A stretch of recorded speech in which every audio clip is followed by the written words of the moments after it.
بسم اللہ الرحمن الرحیم۔ سبق نمبر 10 جماعت نہم مطالعہ پاکستان، صفحہ نمبر 21، 22، 23 پر آج کا ہمارا سبق مشتمل ہوگا۔ تو صفحہ نمبر 21 پر جو ہماری آج سبق کی پہلی ہیڈنگ ہے وہ ہے مسلم لیگ کا قیام۔ 1906 میں مسلم لیگ کا قیام عمل میں لایا گیا۔ مسلم لیگ کے بارے میں ہم پچھلے لیکچر میں کچھ گفتگو کر چکے ہیں، تو اب ہم اس کو تھوڑا سا ڈیٹیل سے بیان کریں گے کہ مسلم لیگ کا قیام کس وجہ سے عمل میں لایا گیا، اس کے محرکات کیا تھے، اس کے مقاصد کیا تھے۔ تو سب سے پہلے ہم آتے ہیں مسلم لیگ کے قیام کے محرکات کی طرف۔ تو مسلم لیگ کے قیام کے جو اہم محرکات تھے وہ درج ذیل ہیں: تقسیم بنگال 1905 اور ہندوؤں کا رد عمل، یہ اس کا ایک محرک تھا جس کی وجہ سے مسلم لیگ کا قیام عمل میں لایا گیا۔ دوسرا جو محرک تھا وہ انگریزوں کا رویہ، انگریزوں کا مسلمانوں کے ساتھ جو رویہ تھا اس کو سامنے رکھتے ہوئے مسلمانوں نے اپنے لیے ایک الگ جماعت مسلم لیگ کے نام پر جو ہے اس کو قائم کرنے کا پروگرام بنایا۔ اگلا جو محرک ہے وہ ہے مسلمانوں کا احساس محرومی، یعنی مسلمان محسوس کرتے تھے کہ وہ حقوق سے محروم ہیں، تو حقوق کے حصول کے لیے انہوں نے اپنے لیے الگ جماعت یعنی مسلم لیگ کے قیام کا جو ہے وہ پروگرام بنایا۔ اگلا جو ہے مسلمانوں کو سیاسی طور پر نظر انداز کیا جانا۔ ہم سمجھتے ہیں کہ مسلمانوں کو سیاسی طور پر نظر انداز کیا جا رہا تھا۔ کانگریس جو ہے وہ مسلمانوں کو وہ اہمیت نہیں دے رہی تھی جو کہ ہندوؤں کو حاصل تھی، تو مسلمان یہ بات محسوس کر رہے تھے کہ انہیں اپنے لیے ایک الگ جماعت کا قیام عمل میں لانا چاہیے۔ یہ تھے مسلم لیگ کے قیام کے اہم محرکات۔ اب ہم مسلم لیگ کے مقاصد جو ہیں ان کو بیان کریں گے کہ مسلم لیگ کن مقاصد کے تحت جو ہے وہ قائم کی گئی، اس کے مقاصد کیا تھے۔ تو پہلا مقصد ہے مسلمانوں میں برطانوی حکومت کے لیے وفادارانہ جذبات پیدا کرنا اور حکومت کی کارروائیوں کے بارے میں ان کے شکوک و شبہات کو دور کرنا، یعنی مسلمانوں اور برٹش گورنمنٹ کے درمیان وفادارانہ جذبات پیدا کرنا، یہ پہلا مقصد تھا مسلم لیگ کے قائم کرنے کا۔ دوسرا مقصد جو ہے وہ مسلمانوں کے سیاسی حقوق کی حفاظت کرنا اور ان کے مطالبات کو حکومت کے سامنے پیش کرنا۔ یہ بھی ہم سمجھتے ہیں کہ مسلمانوں کو سیاسی حقوق حاصل نہیں تھے، تو ان کو سیاسی حقوق دلوانے کے لیے جو ہے مسلم لیگ کا قیام عمل میں لایا گیا۔ تیسرا جو مقصد ہے وہ مسلم لیگ کے مندرجہ بالا مقاصد کو نقصان پہنچائے بغیر بر صغیر کی دوسری اقوام سے تعلقات استوار کرنا، یہ تھے مسلم لیگ کے قائم کرنے کے مقاصد۔ اس سے پہلے ہم نے محرکات کا ذکر کیا ہے۔ اب ہم اسی صفحہ یعنی صفحہ نمبر 21 پر جو آج ہم پڑھ رہے ہیں اس پر جو اگلی ہیڈنگ آ رہی ہے وہ ہے منٹو مارلے اصلاحات۔ 1905 میں تقسیم بنگال کی وجہ سے ملک میں سیاسی بے چینی بڑھ گئی تھی۔ ہندوؤں اور مسلمانوں کا جو ہے ایک دوسرے سے بیزار ہونا صاف نظر آ رہا تھا۔ حالات کی نزاکت کو بھانپتے ہوئے وزیر ہند مسٹر مارلے اور گورنر جنرل لارڈ منٹو نے مل کر ہندوستان کے لیے کچھ اصلاحات مرتب کیں۔ اصلاحات بہتریوں کو کہتا ہے، ریفارمز کو کہا جاتا ہے۔ برطانوی پارلیمنٹ نے ان اصلاحات کے بل کو انڈین کونسلز ایکٹ 1909 کے نام سے پاس کیا۔ پہلے ہم یہ بات پڑھ چکے ہیں اور یہ باتیں تقریباً ہم 8th کلاس کی جو ہسٹری کی کتاب ہے تاریخ کی اس میں بھی پڑھ چکے ہیں کہ جو وزیر ہند ہوا کرتے تھے وہ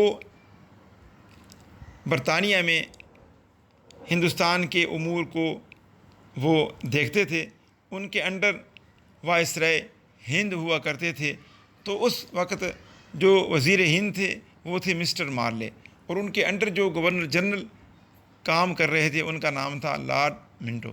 انہوں نے مل کر یہ اصلاحات کی، اس لیے انہیں جو نام دیا جاتا ہے وہ منٹو مارلے اصلاحات کا نام دیا جاتا ہے۔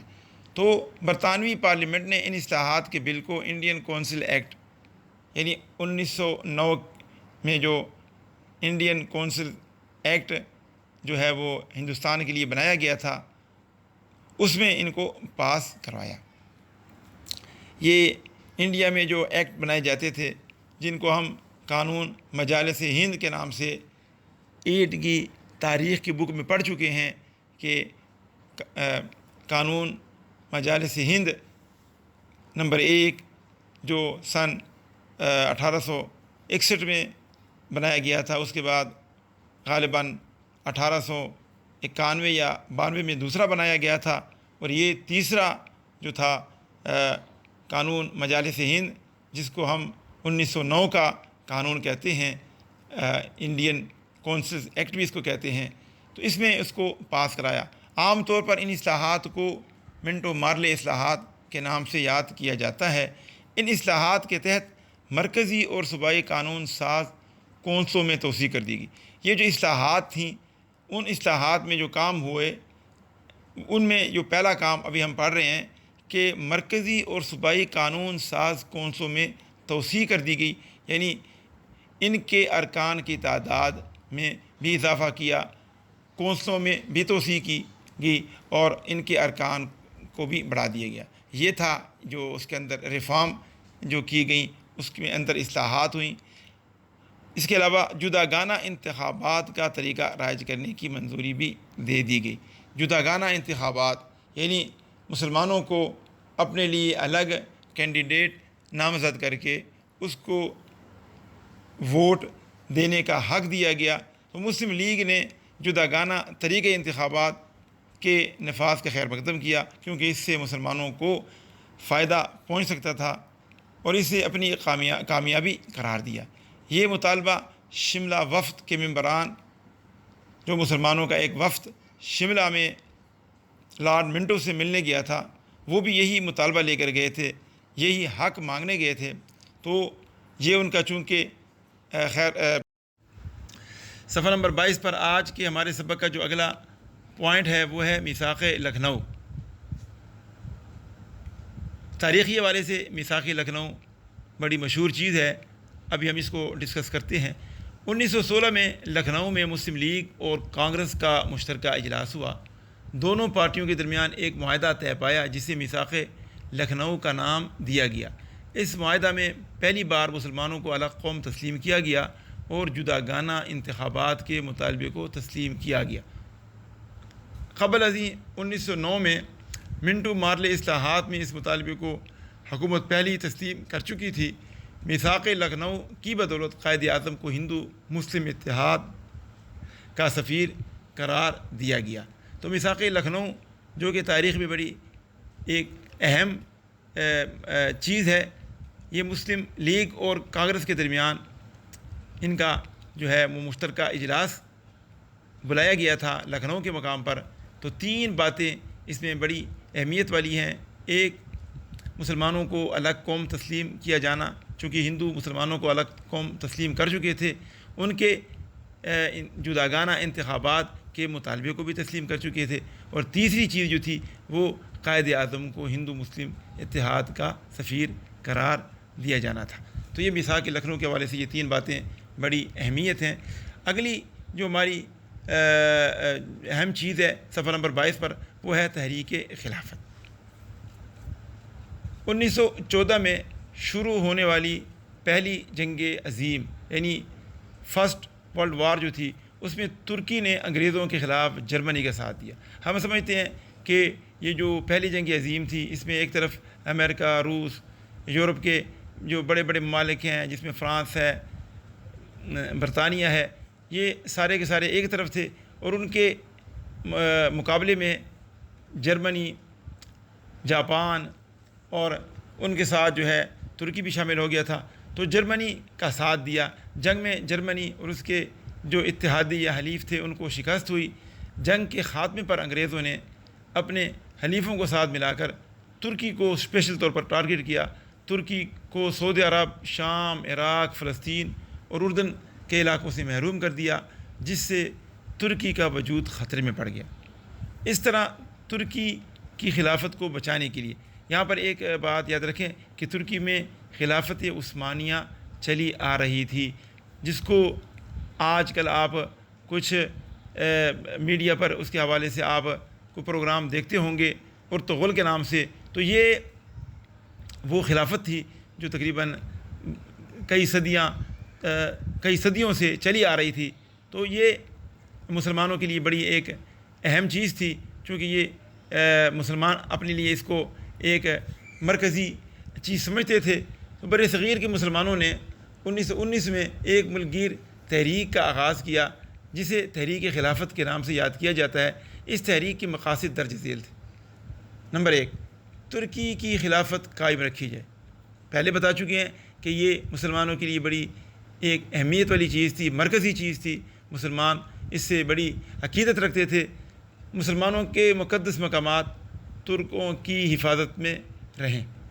تیسرا جو پوائنٹ تھا، ترکی کی حدود میں تبدیلی نہ کی جائے، چونکہ جو ترکی کو کافی علاقوں سے محروم کیا گیا تھا، تو خود ترکی کا اپنا وجود بھی خطر میں پڑ گیا تھا۔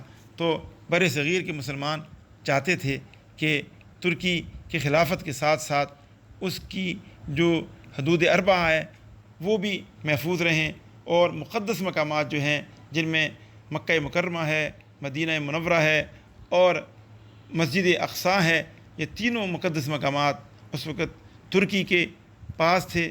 ترکی حکومت ان کے امور جو چلا رہی تھی، تو مسلمان چاہتے تھے کہ یہ تمام مقدس مقامات انہی کی حفاظت میں رہیں، یہ ترکی کے پاس ہی رہیں۔ تو یہ ان کے جو ہے تحریک خلافت کے جو بر صغیر کے مسلمانوں نے اس کو انگریزوں کے خلاف یہ مطالبات پیش کیے تھے، تو اس کے جو اہم مقاصد یا پوائنٹ تھے وہ ہم نے بیان کیے۔ اس کے بعد صفحہ نمبر 22 پر جو ہمارا اگلا جو اہم پوائنٹ ہے وہ تحریک عدم تعاون ہے۔ اس تحریک کے ہم مقاصد بھی ہم بیان کرتے ہیں۔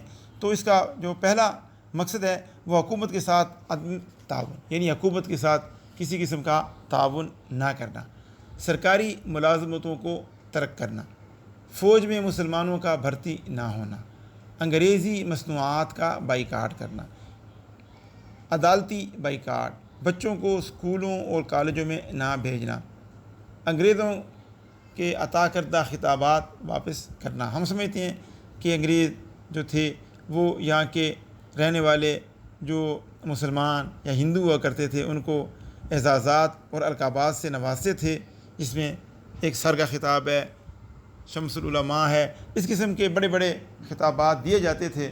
تو انہوں نے اس چیز کو جو ہے ان خطابات کو واپس کرنے کا جو ہے وہ مسلمانوں نے یہ ارادہ کیا کہ ہم مکمل طور پر حکومت جو گورنمنٹ ہے، برٹش گورنمنٹ، اس کا ہم کیا کرتے ہیں، اس کے ساتھ ہم عدم تعاون کرتے ہیں۔ تو اس عدم تعاون میں یہ ساری چیزیں شامل تھیں۔ صفحہ نمبر 23 پر جو ہمارے سبق کا اگلا پوائنٹ ہے وہ ہے تحریک ہجرت۔ 1920 میں چند علماء کرام نے فتویٰ جاری کیا کہ بر صغیر دارالحرب ہے۔ دارالحرب اس جگہ کو کہا جاتا ہے جس میں مسلمانوں کا رہنا ٹھیک نہیں ہوتا۔ مسلمانوں کو کہا جاتا ہے کہ وہ یہاں سے نکل جائیں، کیونکہ وہاں پر رہنا مسلمانوں کے دین اور ایمان کے حوالے سے بہتر نہیں ہے، ان کا ایمان محفوظ نہیں ہے، ان کا دین محفوظ نہیں ہے، ان کی جان محفوظ نہیں ہے، تو اس کو دارالحرب کہا جاتا ہے۔ مسلمانوں کا انگریزوں کی عملداری میں رہنا جائز نہیں، یہ علماء کرام کا فتویٰ تھا۔ انہیں دارالاسلام میں ہجرت کرنی چاہیے۔ تو دارالحرب کے مقابلے میں دارالاسلام ہوتا ہے۔ تو چنانچہ ہزاروں مسلمان خاندان اپنی جائیدادیں بیچ کر افغانستان ہجرت کر گئے، چونکہ اس وقت افغانستان میں مسلمانوں کی حکومت تھی تو علماء کرام نے مسلمانوں سے کہا کہ وہ ہندوستان کو چھوڑ کر افغانستان چلے جائیں۔ افغانستان نے ان کو اپنے ملک میں داخلے کی اجازت نہ دی اور انہیں مجبور کر دیا کہ وہ اپنے ملک واپس چلے جائیں۔ جب یہ لٹے پٹے مسلمان واپس آئے تو بربادی کے سوا ان کے لیے کچھ نہ تھا۔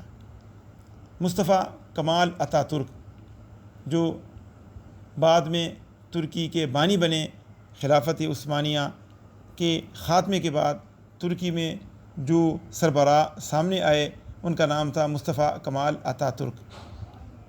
اس نے ترکی میں خلافت کا خاتمہ کر دیا تو یہ تحریک ختم ہو گئی۔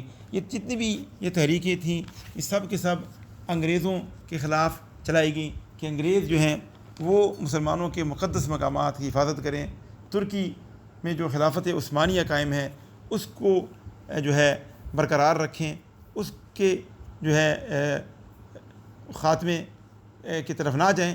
لیکن مسلمانوں کی تمام کوششوں کے باوجود ان تحریکوں میں ہندوؤں نے بھی مسلمانوں کا ساتھ دیا، لیکن انگریز جو تھے انہوں نے اس حوالے سے مسلمانوں کے ساتھ کوئی تعاون نہیں کیا اور آخر کار ترکی میں قائم صدیوں پرانی خلافت عثمانیہ جو تھی وہ ختم ہو گئی، اور ساتھ ہی ترکی کے پاس جو مقدس مقامات تھے جن میں مکہ مکرمہ، مدینہ منورہ اور مسجد اقصیٰ، یہ بھی ان کے جو ہے جو ان کے پاس تھے ان سے لے لیے گئے۔ اس طرح جو مسلمانوں کی ایک خواہش تھی ہندوستان کے مسلمانوں کی وہ پوری نہ ہو سکی، تو مسلمانوں نے حکومت جو تھی ہند، جب اس میں انگریزوں کی گورنمنٹ تھی، اس کو مجبور کرنے کے لیے مختلف تحریکیں چلائیں، جس میں تحریک عدم تعاون تھا، تحریک ہجرت تھی۔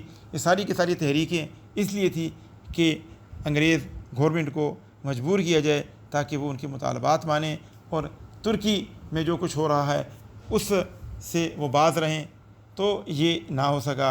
اور آخر کار ترکی ہی کے ایک فرد جس کا نام کمال اتا ترک تھا، اس نے ان تمام چیزوں سے دستبرداری کا اعلان کر دیا، ترکی سے خلافت کا خاتمہ کر دیا اور جدید ترکی کے نام سے ایک نئے اسٹیٹ کا اعلان کیا۔